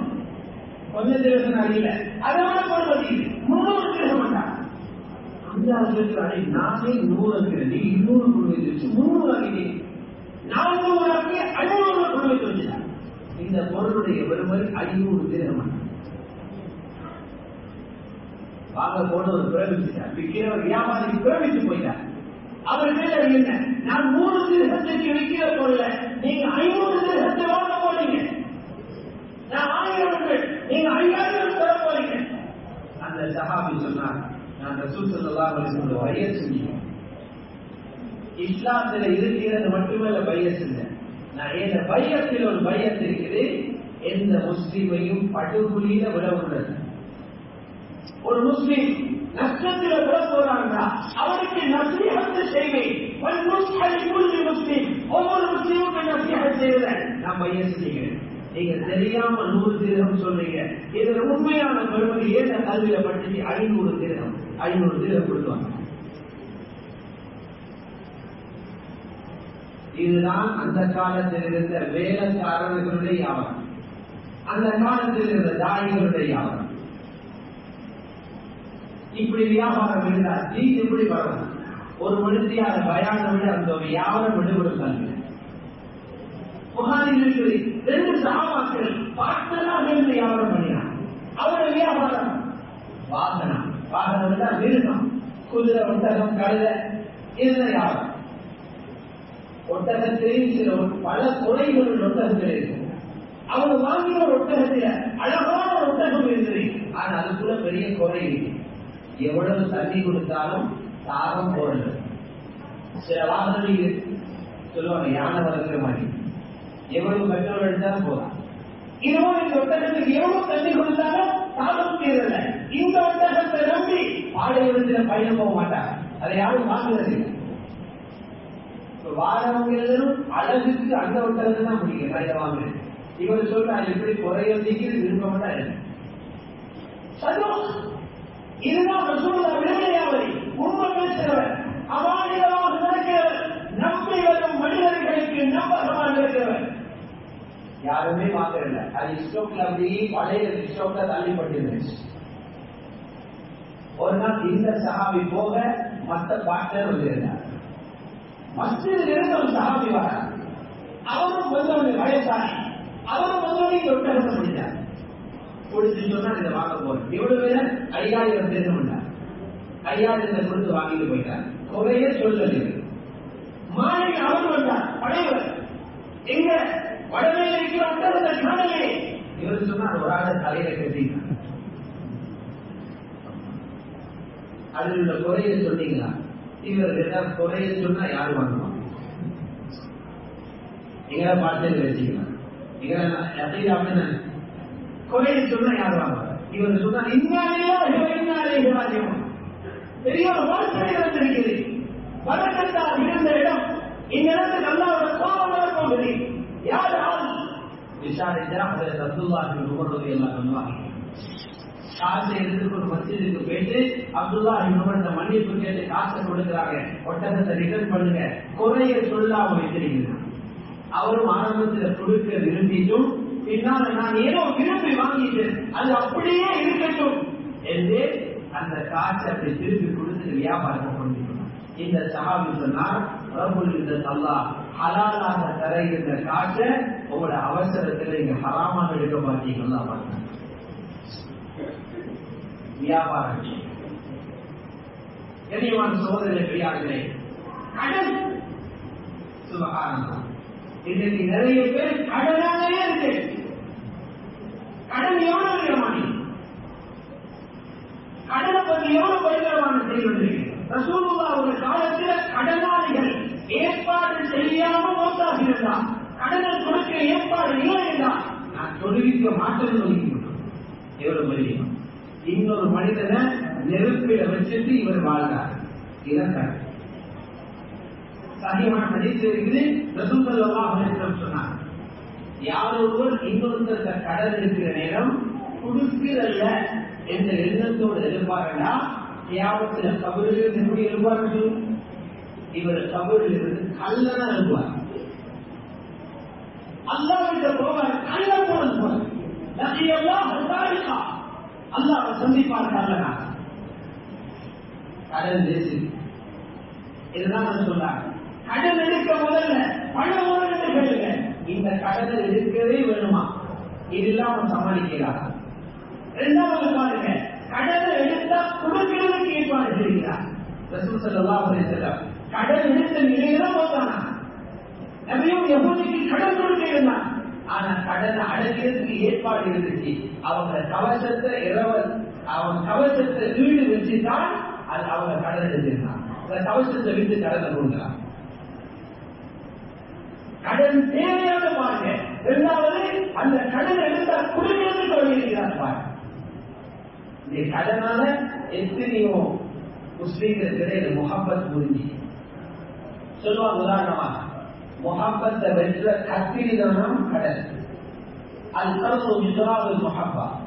கடன்ங்கிறது முகப்பத்தை அழுக்கக்கூடிய கத்திரி. ரொம்ப கவனமாக. ஏன்னா ரசூல் ஸல்லல்லாஹு அலைஹி வஸல்லம் அத்தஹியாத்தில் இருந்து கொண்டு கேட்ட துஆக்கள் உள்ளதா அஊது பிக்க மினல் மஹ்சரி வல் மக்ரம். பாவத்திலிருந்து பாதுகாப்பு தேவை, கடனில் இருந்து பாதுகாப்பு. அதுதான் வளர்ச்சி மாற்றமான ஒரு துவா. கடனுக்கு பாதுகாப்பு கொடுக்கிறீங்க சரியா? ரசூல் ஸல்லல்லாஹு அலைஹி வஸல்லம் சொன்னாங்க, கடன் எவ்வளவு கொள்ளாதது மனிதனை முனாஃபிக்களை சிவத்தவங்க பொய் சொல்ல வைக்கும், வாக்கில் மாறு செய்ய வைக்கும், நம்பிக்கையோடு ஏமாற்ற வச்சிடும். இது அவன் பயங்கரமான ஒன்று. அதனால நான் பாதுகாப்பு தருவேன். உங்களுக்கு ஒருத்தர் கடன் வாங்கினார். ரசூல் ஸல்லல்லாஹு அலைஹி வஸல்லம் போடுகிற கடன் எடுத்த ஒரு கஷ்டவாளியே வருகிறேன். உண்மையே ஏறாதான். ஏதோ நிக்கத்துல கடன் எடுத்துட்டா கண்டு கூட கஷ்டப்படுறா. அப்படி அல்லா சொல்றா, நீங்க அவருக்கு இன்னும் டைம் கொடுங்க.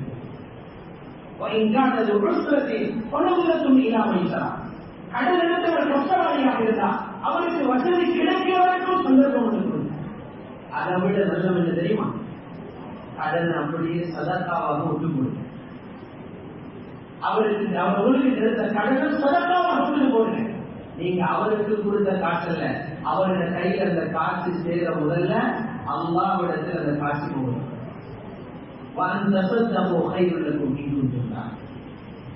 ஹராமான பொருள்களை கொண்டு வைக்காதீங்க. வட்டி இருக்கிற நெருப்பு, வட்டி இருக்கிற நெருப்பு, ஆரம்பம் இன்பம், அதன் கடைசி அழிவும் நாசமும். கடைசி எவ்வளவு இருக்கிறது? வட்டியை தொட்டவன பரம்பரைக்கும் அவங்க அனுபவிக்க மாட்டாங்க. அல்லாஹ் வட்டியை அழிக்கிறான், அழிக்கிறான். அந்த வாக்குறுதி மாறாது. கண்ணியமானவர்களே, இப்படி நிறைய இருக்கு. இவைகளோட நாங்க இதாத்தோட வேலை செய்வோம். இதுதான் இந்த வேலைகளை ரப்புக்காக செய்யணும்னா வழிபாட்டோட செய்யும். எந்த முறையில சொல்லப்படுகிறதோ அந்த முறையை அமீருடைய இதாத்தோட செய்யும். நபிமார்கள் பெரிய வேலை செஞ்சதாவது யாருமே செய்யல. நபிமார்கள் செஞ்ச மாதிரி அந்த நபிமார்களை இதாத்தோட தான் வேலை செய்யும். ரசூல் ஸல்லல்லாஹு அலைஹி வஸல்லம் மக்கால கஷ்டம் கொடுக்கிறாங்க. சஹாபாக்கள் அப்படியே சரியா போயிட்டாங்க. கஷ்டம் இருக்குது. ஆட்களே கேட்கிறாங்க, யாரும் சொல்ல இங்கே விட்டு போவாங்க. ரசூலுல்லாஹ் சொன்னாங்க, எனக்கு இன்னமும் மஷூராகும். கஷ்டம்ங்கிறதுக்காக நான் ஒரு விட்டு பேசுகிறாரு. ரப்பட ஓடர் வரும். ரப்பட இந்த சொன்னா இத்தனை ஓசி இணைக்கிறது.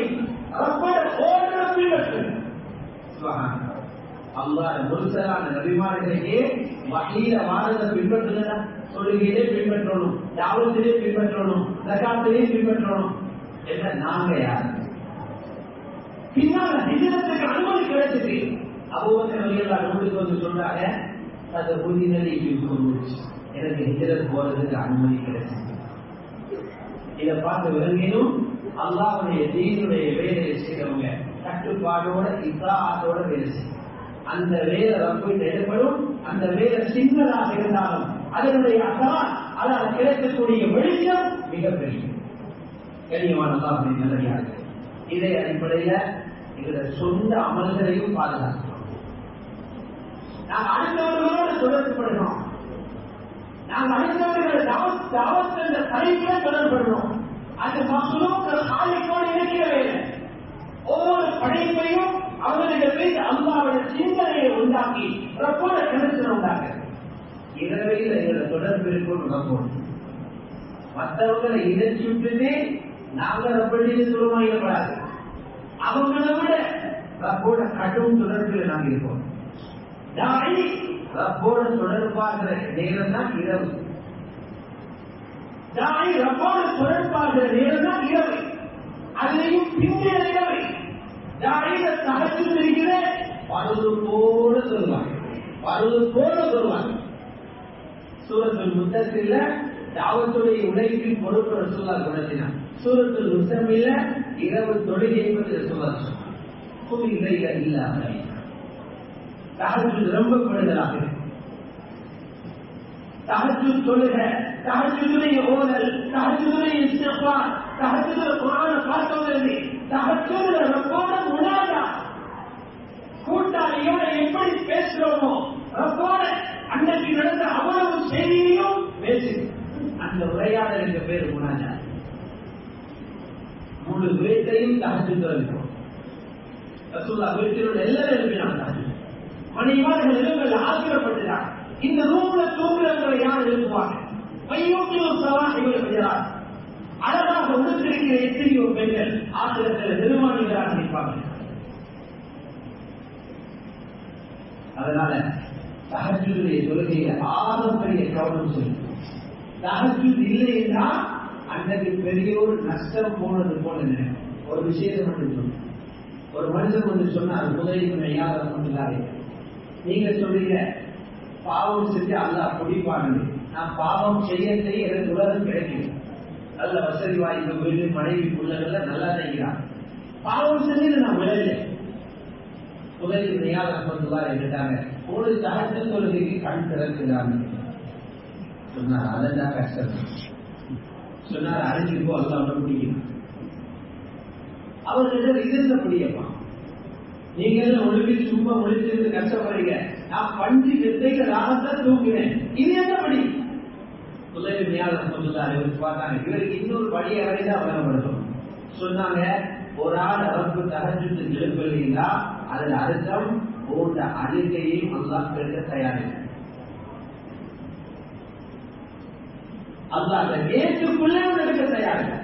நீ முன்னிலிருந்து நோயோடு இருந்திருப்பாய், கஷ்டத்தோடு இருந்திருப்பாய். நீ அழுகையில் அதை கேட்கிற உள்ள சத்தத்தை கூட ரப்பு விரும்பல. அதனால் உணர்ந்து கொள்ள முடியும். நீ அழுக முடியாது. அப்பதான் புரிஞ்சுக்கிட்டா பாவம் எங்க கொண்டு விடுது. எத்தனையோ பிடி சாப்பாடு, ஒரு பிடி ஹராமான சாப்பாடு, எத்தனையோ இடங்கள் தஹஜ்ஜுத் இல்லாம, எத்தனையோ பெண்களுடைய பார்வை, எத்தனையோ பேர் தஹஜ்ஜுத் நாசமாகி. சொல்றாங்க பல மாணவர்களுக்கு தஹஜ்ஜுத் மிஸ் ஆயிடுச்சு. என்னது யோசிச்ச வாழ்க்கையை என்னதான் நடந்துச்சு பார்த்தா, ஒரு பள்ளியில் அழுகிறது துவா செஞ்சு கொண்டிருந்தார். அவரை பார்த்து நான் நினைச்சேன், இவரை மக்களுக்கு காட்ட அழுகிறார். அந்த நிரப்பு இதை தஹஜ்ஜுத் பண்ணிச்சு.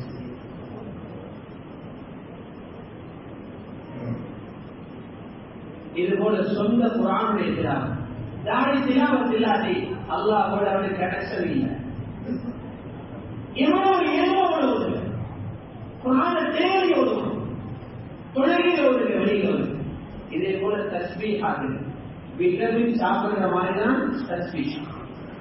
காலையில 300 தஸ்பீஹ், மாலையில 300 தஸ்பீஹ். அதோட ரொம்ப துஆவுடைய தொடர்பு நபியான சுன்னத்தான தொழுகையில் கொண்டு. இந்த முறையில் எல்லாரும் முயற்சியை தயாராகும். இன்ஷா அல்லாஹ் அடிப்படையில 10 நாள் பேருக்கு அந்த 10 நாள் காலையில தஸ்பீஹாக இருப்பாங்க. அவங்க எல்லாத்தையும் தயார்படுத்தி எடுக்கிறதுக்காக ஏரியாக்கள்ல 10 நாள் ஜமாத்துகள் வேலை செய்ய வேண்டியிருக்கு. அந்த 10 நாள் பேருக்கு அல்லது இப்ப தயாராக